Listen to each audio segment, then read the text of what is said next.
Pois bem, este é um vídeo de raciocínio lógico. É um vídeo curto, simples e prático para te ajudar a se aproximar um pouco mais da realidade espiritual de Cristo. Por isso, me acompanhe justamente através da leitura do livro de Números, no capítulo 21, de versículos 8 ao 10, aonde está escrito: O Senhor disse a Moisés: Faça uma serpente e coloque no alto de um poste. Quem for mordido e olhar para ela viverá. As pessoas naquela geração estavam sendo mordidos por serpentes no deserto. E quem olhasse para essa serpente iria viver. Pode parar por aqui. Como assim? A mesma serpente que estava matando também estava concedendo vida aos seres humanos? Como exatamente isso é possível? Resposta simples. Porque a serpente descrita no livro de Moisés é um arquétipo que diz respeito a Cristo, conforme consta no Evangelho de João, capítulo 3, versículo 14, onde o próprio Cristo afirma: Assim como Moisés levantou a serpente no deserto, assim importa que o Filho do Homem seja levantado. O próprio Cristo testificou de si mesmo que aquele arquétipo descrito por Moisés era uma representação exatamente dele. Por isto, a serpente matava e concedia vida, da mesma forma que consta no livro de Deuteronômio, capítulo 32, versículo 39, aonde disse o Senhor: Sou eu quem mato e sou eu que faço viver. Veja a dualidade da serpente. A serpente que estava matando os seres humanos e esta mesma serpente estava concedendo vida.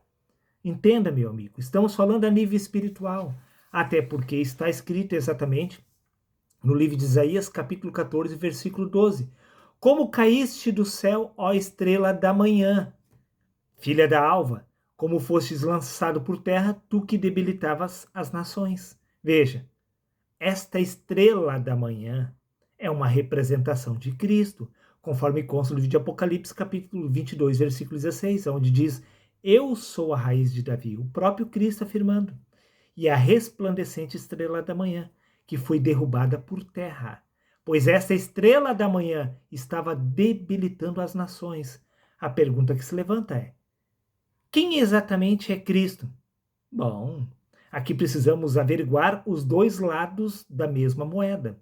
No livro de 2 Coríntios, capítulo 3, versículos 6 e 7, está escrito: Porque a letra mata, mas o Espírito vivifica. Com letra sobre pedras foi gravado o ministério que trouxe a morte. Cristo é tanto a letra que mata quanto o Espírito que vivifica.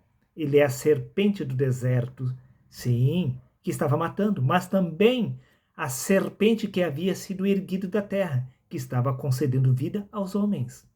Ele é os dois lados da mesma moeda. Cristo é a letra.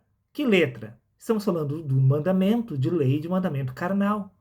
Repito mais uma vez: como caíste do céu, a estrela da manhã, filha da alva, como fostes lançado por terra, tu que debilitavas as nações. Quem estava debilitando as nações era a lei de mandamento carnal, que havia sido escrita com letras sobre pedras, pois com letras sobre pedras foi gravado o ministério que trouxe a morte. A morte entrou no mundo através da letra, através da lei de mandamento carnal. É esta lei que foi derrubada por terra, conforme consta no livro de Hebreus, capítulo 7, versículo 18, onde diz: Assim, o mandamento anterior é anulado por causa da sua fraqueza, pois a lei jamais conseguiu aperfeiçoar coisa alguma. A lei foi derrubada por terra, dando sim lugar à graça de Cristo. Ou seja, o mandamento da letra foi anulado para ser estabelecido exatamente o ministério do Espírito. A estrela que caiu é uma representação da lei, de mandamento carnal. Pois com letras sobre pedras foi gravado o ministério que trouxe a morte a todas as nações. Você consegue entender que Cristo foi descrito através da lei e a lei matava, por isso vemos Deus matando? Sou eu quem mato e faço viver. Também no livro de Isaías, capítulo 45, versículo 7, está escrito: Eu formo a luz e crio as trevas. Eu faço a paz e crio o mal. Como ele pode estar dividido entre si se uma casa dividida não subsiste? Resposta simples: por causa da lei e por causa da justiça do Espírito. O Espírito vivificava, mas a letra matava. Então foi removida exatamente a letra para ficar absolutamente só o ministério do Espírito. Então, a partir do momento que o homem passa pela conversão, ele deixa de estar dividido entre a carne e o espírito, pois quando a carne e o espírito se unem em um único propósito, então já não há mais divisão. Então, é o ministério do espírito que passa a operar através do corpo. Está dado o recado. Até o próximo vídeo.